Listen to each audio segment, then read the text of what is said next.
They are more than confident na mananalo sila sa impeachment. Ako naman, I am most confident with the lawyers working on my impeachment case. So, Duterte 10 senators plus 2. Final niya, in-endorse ngayon sa loob, pinapaalam sa inyo si Kerubin pati si Hunasan. Ito ang nagtaya ng buhay. Doon tayo magsimula. Bilangin ninyo. So ang pinag-uusapan dito, hindi ito papogian. Hindi ito padadaan sa forma. Ang usapin dito ay kakayahan, karanasan, at yung kapasidad magsakripisyo para sa ating mahal na inang bayan. Yes. Magandang hapon muli sa ating mga kasama. Nandito na naman si Kuya Goods nagbabalik. At syempre, kung hindi ka pa nakasubscribe sa ating channel, pa-subscribe na lang po at hit mo na rin yung bell para lagi kang updated sa ating mga video. Ibang klase ho nangyayari. Parang,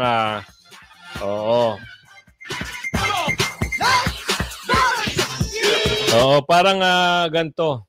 May pagtanggi. Ano yung pagtanggi? Pagtanggi ng ICC kahilingan ng kampo ng mga Duterte. Yun. Pinabulaan yan ni Attorney Kaufman. Yan ang magandang balita. Nalalaman na natin kung ano yung nangyayari dyan sa dahig. Ngayon, parang meron problema ngayon. Parang, wag na muna natin bigyan ng pansin ito. Pero, merong kasi mga bagay-bagay na pati vlogger ho. Kung nabalitaan nyo yan, target na rin. Bang klase, no? Hindi naman daw pamumulitik, pero tinatarget nila ang vlogger. Aso nga lang, kung hindi magsasalita ang mga vlogger, kayo-kayo na lang lagi ang tama. Diba? Kung ano gusto yung gawin, kung anong gusto yung sabihin, yun na lang. Papabor sa inyo. Wow. Ibang klase. Dati wala namang ganyan no? Napag-utusan na ba?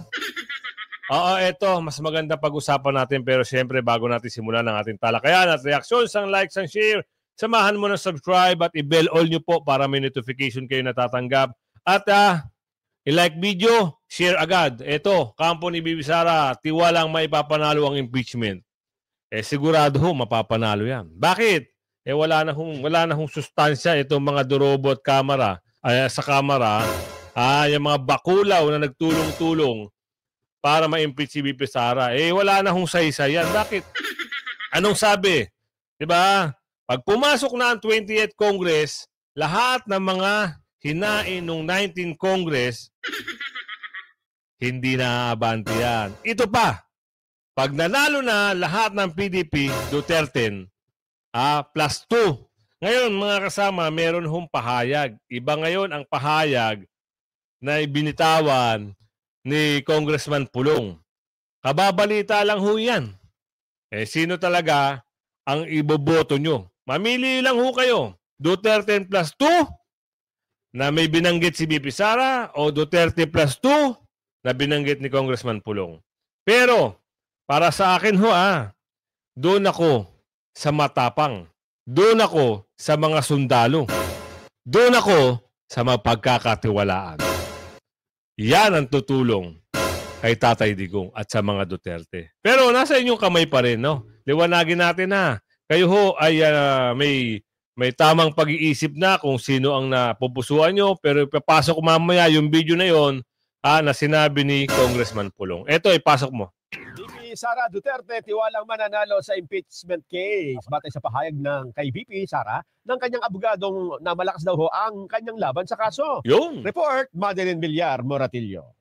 sabi ng mga lawyers, they are more than confident na mananalo sila sa impeachment. Ako naman, I am most confident with the lawyers working on my impeachment case. So, yun lang. Itong sagot ni Vice President Sara Duterte sa akusasyon na kaya umano siya nag-endorso ng senatorial candidates ay para makakuha ng mga kakampi sa kanyang impeachment.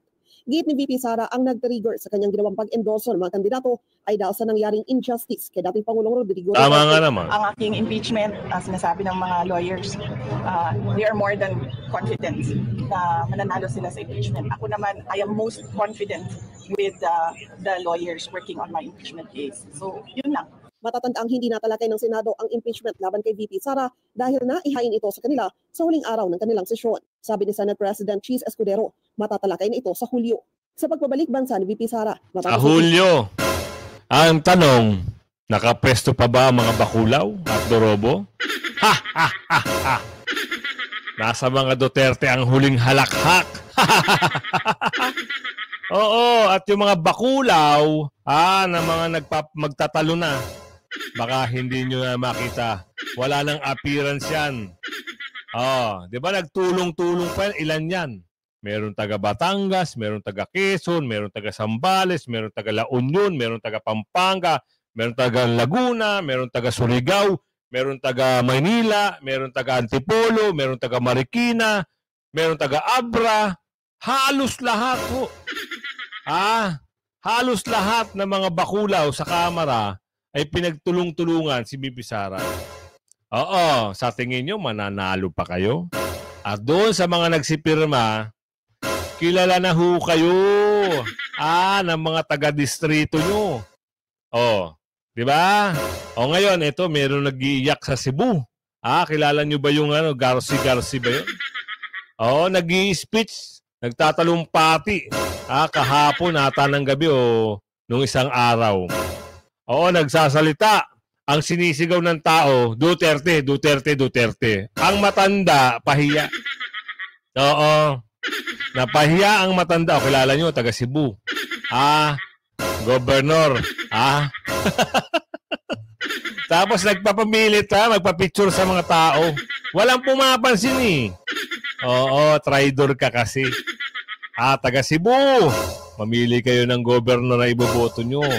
Basta mga traidor, wala na yan. X ka na. X ka na, boy. X ka na, boy. Ganun lang kasimple, Ilang linggong pananatili sa The Hague, agad niyang sinimulan ang campaign advertisement kasama sina Senator Amy Marcos at Congresswoman Camille Villar. Ang dalawa, kapwa kabilang sa administration slate. Ang kay Camille Villar naman at ang kay Senator Amy Marcos, hindi naman odd or awkward dahil si Senator Amy Marcos, kilala niya ako. Magkakilala kami. At si Camille naman ay matagal ko na rin siyang kilala. Si Senator Amy, una nang bumitaw sa alyansa ng pagbabago. Habang si Villar naman, sabi ni Congressman Toby Chanco na campaign manager nila, buo pa rin naman ang kanilang slate. Nananatili rin anyang intact ang 5 malalaking partido na bumubuo sa alyansa. Madeline Villar Moratillo. Nako, yun na Merong mga pangalan na panibagong nababanggit dito. Alamin natin maya-maya yan pero gusto kong malaman nyo itong mga balita na ito. PRD na nawagan sa mga supporters na maging kalmado at irespeto ang judicial process. So tama nga naman, siya nga maayos ang kalagayan ngayon doon. At ang kagandahan pa doon, si Congressman Pulong ay bumisita na. So kahapon, grabe 20 hours yung travel time. Tagal Hindi ko lang alam kung merong may layover pa. Sana, siguro mga layover ka lang, mga 2 hours, 3 hours, okay lang yun. Pero kung talagang magle-layover ka ng 8 hours, 5 hours, naku, mawiwindang ang buhay mo nun. Diba? Sobrang tagal nun. Kaya, halimbawa, papala rin man, pero hindi ko nahihintay nyo kung makakauwi naman agad si Tatay Digong, diba? Bakit pa tayo kukuha? Pero kung talagang tatagal, pipilitin natin makakuha ng visa from Mars to The Hague, diba? Eto, yung panawagan, kalmado lang kayo, easy lang. Easy lang Kahit nga yung sila VP Sara, easy lang eto balita. Mabuti ang kalusugan at mataas ang moral ni dating Pangulong Rodrigo Duterte. Ito ang pinakahuling update na ibinahagi ng kanyang lead counsel na si Attorney Nicholas Kaufman. At dahil papalapit na rin ang midterm elections, ayon kay Attorney Kaufman, ay mayroong mensahe ang dating Pangulo para sa mga Pilipino. He asked for calm and restraint. He knows that there are elections in the offing. He knows that the people are very interested in his welfare. Yun. And he also knows that there is a tendency, perhaps, for people to get excited and not to respect the judicial process. He insists that the judicial process be respected. Yun. That there be no interference in that at all. Kailangan respetuhin natin. Kasi sino-sino ba ang hindi rumirespeto sa batas? Alam mo nyo naman. Kilala nyo naman sino yung hindi rumispeto. Ibang klase, Walang jurisdiction, walang warrant of arrest, walang mga Walang mga binigay na private nurse, hindi pinapasok yung anak. Ganoon sila. Pero itong mga Duterte, respetuhin natin. Kasi alam nyo naman kung ano yung ikabubuti. Alam ni Tatay Digong yan. Kasi mag-i-eleksyon. Baka mamaya, gumawa ito ng mga hindi maganda, hanggang dulo sila nakaupo. Ito mga Dorobo. Kilala nyo naman kung sino yung mga Dorobo. Diba? Kaya nga ito nangyari nung inaresto si Tatay Digong dahil sa kagustuhan na magkaroon ng tamang proseso. Kasi akalain nyo ba naman, mantakin nyo, TRO lang. Kasi bakit? May TRO naman bakit tinatanggi pa? Ngayon, ang problema, dahil daw sa pagbabalita, nito ni Atty. Lambino o Senador Lambino, nagalit itong mga ito. Dahil daw nagsinungaling daw si Senador Lambino. Wow. Doon lang apektado. Ngayon gusto niya ipadisbar. Wow. Pag kayo gumagawa ng mga kalokohan, okay lang sa inyo. Walang magawa ang mga taong bayan. Kayo-kayo lang. Gusto nyo, kayo-kayo lang ang tama. Pero pag may mga umaalma, galit kayo. Ngayon gagawa nyo ng paraan para madisbar si Atty. Lambino. At yung mga vlogger, pinapakalaman nyo na. Ngayon, nagpa-interview pa gusto ko sanang ipasok. Pero bukas na para mas maganda. Eto, Lambino may face disbarment over ignoring yung show cause order daw. Sino-sino ba dapat nga? Ito dapat nga kayo, kayo nasa Korte Suprema, dapat nga inaasikaso nyo yung pagsagot do sa BICAM at GAA. Dapat din sagutin nyo rin yung hinihiling ng pamilya Duterte. Pero ito na naman. Meron naman kayong sinasabi dito, gusto nyo padisbar? Alamin natin to. Puntahan po muna natin itong latest mula kay Steve Raz, Attorney Raul Lambino, posibleng maharap sa disbarment case kung hindi sasagot sa show cause order ng Supreme Court. Ito ay kasunod ng issue ng Peking TRO kaugnay sa pag-aresto kay dating Pangulong Duterte. Nagbabalita at nagseserbisyo sa Baguio City, Steve Raz. Steve?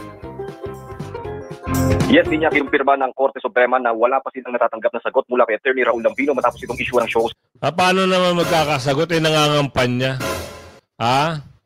Hintahin nyo muna. Masyado kayo nagmamadali. Parang ang nangyayari ngayon na may mersa na kayo dahil malakas ang mama. Malakas pumapasok sa survey. Sipin nyo from Senador Bongo hanggang dulo, Duterte, pasok lahat ang PDP line. Ang Duterte, pasok lahat. Ngayon, siguro nakakita sila ng mga butas para ma-disqualify o kaya ito gagawa ng hindi maganda. Mag-iisip ngayon ito si Atty. Lambino. Di ba? Mawawala siya sa concentration. Di ba? Mga panggugulang mga ginagawa ng mga Dorobo na yun. Di ba? Isipin nyo, mantakin nyo, dapat pinag-aaksayan nyo ng panahon yung mga bagay-bagay na kailangan ng taong bayan.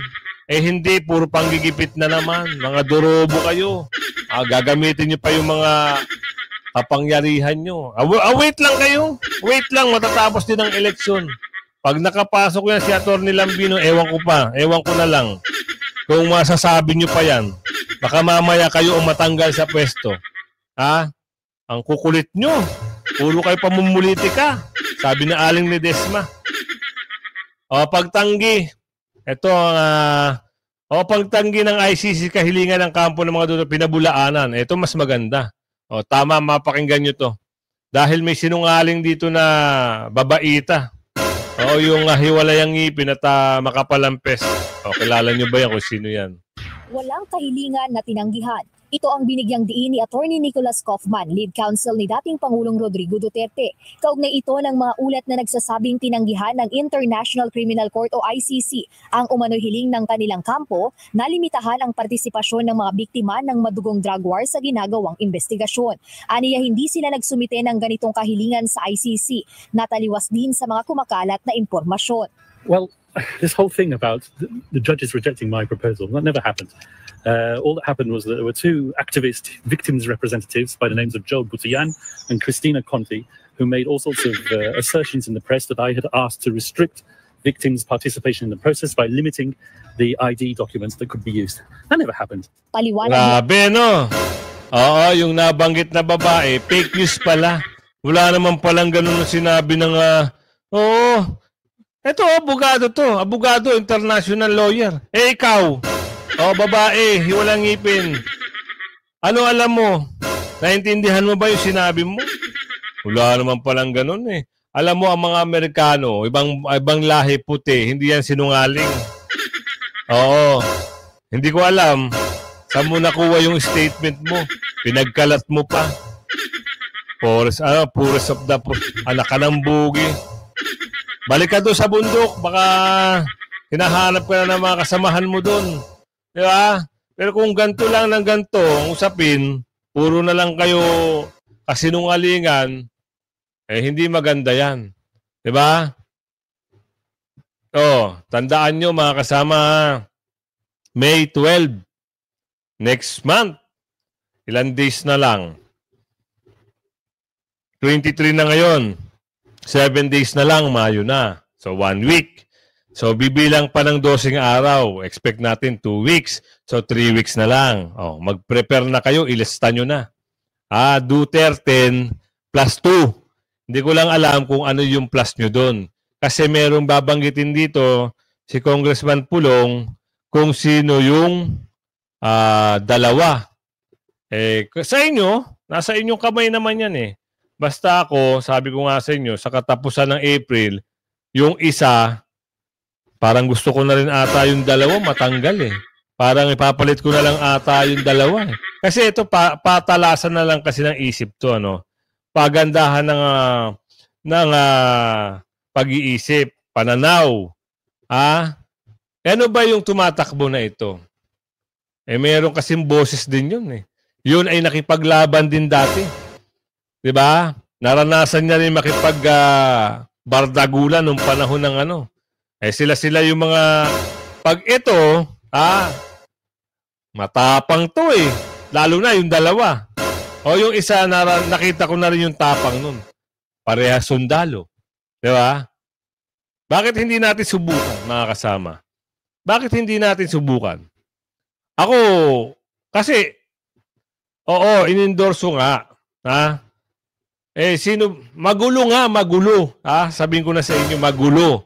Inendorso ni BP, inendorso ni Congressman Pulong, kayo, nasa loob nyo. Kasi papasok naman yung 10 eh. Iniisip ko, kung lahat yun lalaki at matatapang, wala na. Finish na ang laban mga kasama. Ito, bibigay ko na sa inyo yung slide. PDP laban Duterte Senators plus 2. Final niya, in-endorse ngayon sa loob, pinapaalam sa inyo si Kerubin pati si Hunasan. Final na mga kasama. Anong gagawin natin dito? Sino in-endorso ni Tatay Digong? Si Hunasan at si Kerubin. Parehas matatapang, parehas may paninindigan, parehas lumalaban sa mga pandodorobo. Mag-isip muna kayo mga kaibigan, Tandaan nyo, Duterte plus 2 na matatapang, Duterte plus 2 kababaihan. Kung ako ngayon ko lang narinig itong inendorso ni Tatay Digong. Sino nagsabi? Si Congressman Pulong. Kani-kanina lang. Dito na ako sa Duterte plus 2 na matatapang. Ngayon, magdidesisyon na ako, mga kasama. Sorry Sorry doon sa dalawa. Eto na ako. Wala tayong magagawa dyan. Pero kung manalo naman yan, kaalyado pa rin ni Tatay Digong, kaalyado pa rin ni BP Sara yan. Tandaan. Ha? Duterte plus 2 sa matatapang tayo. Okay. Maliwanag na para sa akin. Ang boto ko kay Hunasan at kay Kerubin. Yun na ho ang isasama ko sa balota. Duterte plus Hunasan and Kerubin. Tapos, wala na tayo dun sa dalawa. Wala na tayo dun sa kapatid. Eto na. Hindi ko napapaabutin ng katapusan ng Abril. Dahil sinabi ni Tatay Digong, sinabi ni Pulong, dun tayo. Diba? O ano na naman to, meron naman talakayan dito mga kasama. Pero gusto kong marinig nyo kung ano yung boses ni Hunasan. Para maliwanag sa maliwanag Ito. Yung record namin, hindi ko minamaliit yung ibang Wait lang. Ito ha. Ihambing ninyo yung record namin. Hindi ko minamaliit yung ibang kandidato, no? Pagka-senador. Kahit na kandidato, pagka-pangulo, yung mga nag-iisip-isip, itabi-tabi ninyo yung record namin. Sinong mga kandidato ang nagtaya ng buhay? Doon tayo magsimula. Bilangin ninyo. So, ang pinag-uusapan dito, hindi ito papogian. Hindi ito padadaan sa forma. Ang usapin dito ay kakayahan, karanasan, at yung kapasidad magsakripisyo para sa ating mahal na inang bayan. Nagets nyo na? Doon tayo sa matatapang. Di ba? Oo. Doon tayo. Handa. Ito pa. Meron pang, ano to? Duterte impeachment mind conditioning only? Naku, kababalita lang. Ano ba ngayon? Wednesday, April 25. Talaga ba?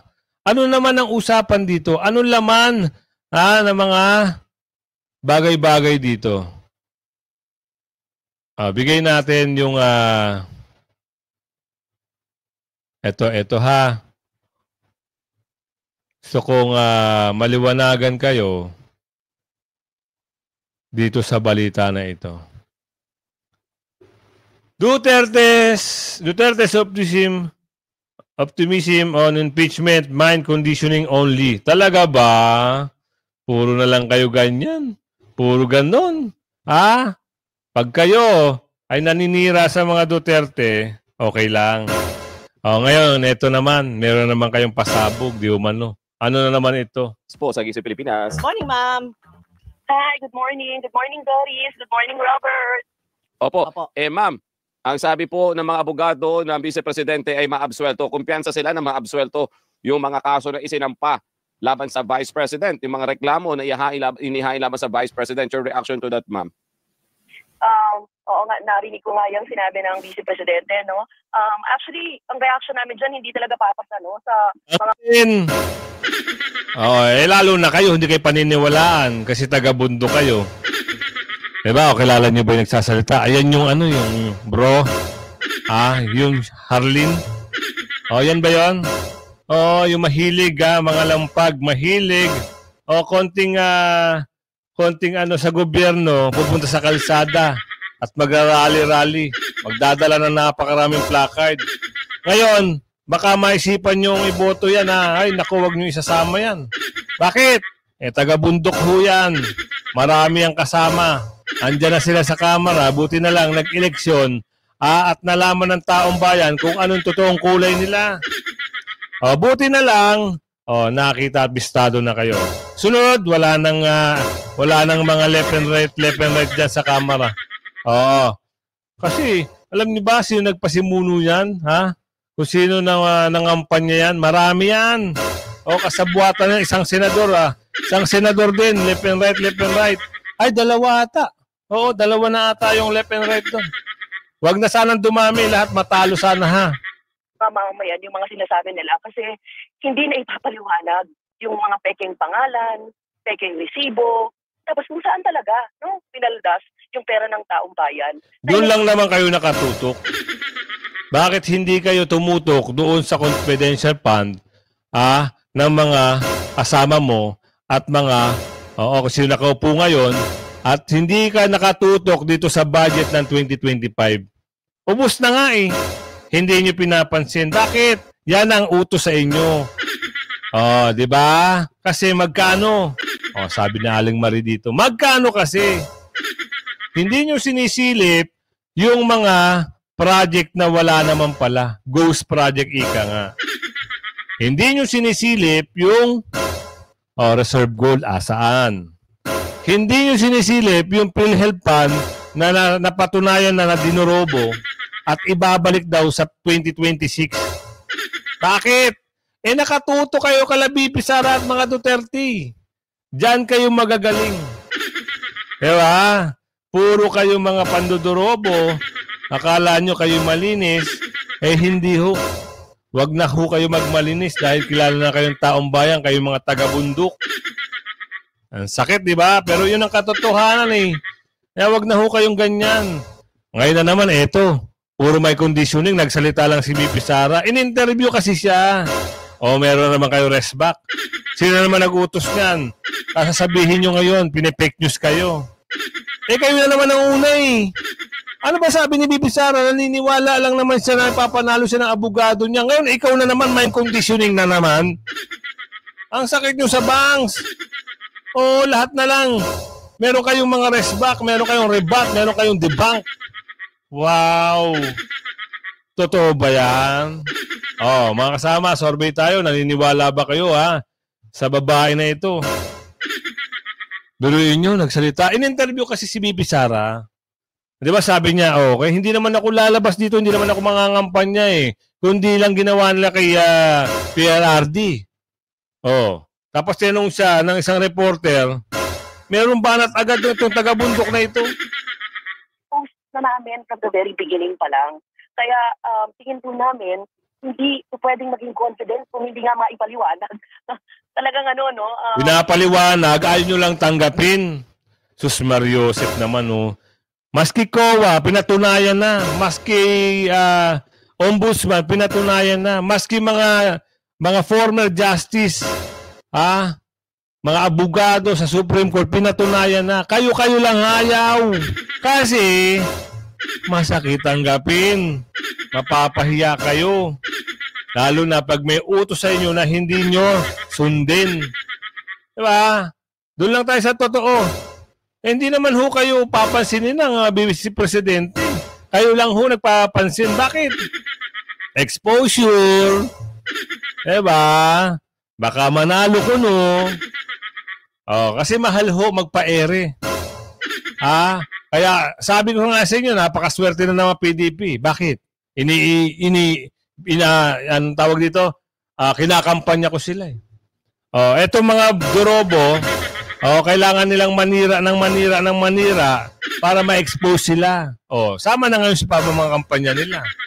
Diba? Tayo dito, kahit hindi tayo binabayaran yan, dahil gusto natin manalo ang mga Duterte at PDP, ang Duterte plus 2, ganito, kinakampanya ko sila. Kaya tatandaan nyo, sa May 12, Duterte plus 2 at yung party list, isa lang po ang iboboto nyong party list, tandaan nyo. Baka maglagay kayo ng 5 doon, mawawala yung boto doon. So, mamimili lang kayo. Duterte party list, Panaw party list, Sagip party list, PP party list, at BG party list. So, Bisaya Good party list. Sino ba ang mas natitimbang, mas nakakatimbang sa puso nyo? Sino ba ang gusto nyo maging party list at representative? Lahat naman yan. Pero actually, ang inendorso ni BP Sara ay si Chairman Cardema, yung Duterte Party List. Siya po ang inendorso ni BP Sara. Kaya, nasa inyo pa rin, nasa puso nyo yan, nasa paninindigan nyo yan, pero masaya tayo basta lahat ng Duterte ay manalo plus 2. At yung party list na inaasahan natin, lahat yan. Kasi tulungan naman yan pag nanalo yung isang party list, siyempre, kaalyado naman ni Tatay Digong yan, matutulungan din yan kahit papano. Kaya, budol-budol itong mga pangalan nito. Bro, Kas, mahilig mag-imbento. Mind conditioning, man conditioning. Kayo ang nagpapa-mind conditioning. siklab ika nga. Kaso walang kasiklab-siklab. Puro pandodorobo. Ang hirap ano? Pag laos na. Naswertehan kayo dahil oo, mabait pa kayo dati sa mga Duterte kaya siguro nasama kayo. Diba? Ngayon, salbahe kayo ngayon sa mga Duterte. Wala, basura. Basura na kayo ngayon. Tamo yung taga Cebu, pahiya lagi. Kawawa yung taga Cebu, yung gobernadora ng Cebu. Reelectionista. Wala nang boto yun. At yung yung Duk, ha? Pa-endorso, aba. Kawawa, lahat ng mga pumirma, mag-isip-isip kayo kung mananalo pa kayo, ha? Dahil wala na. Sorry! Mga durobo kasi kayo, Kaya lagi kayong tabay sa ating mga kasama. I-share nyo yung video, i-like nyo yung video, at ipakalat nyo para makita ng ating mga kababayan abroad. Hanggang sa muli, bye-bye!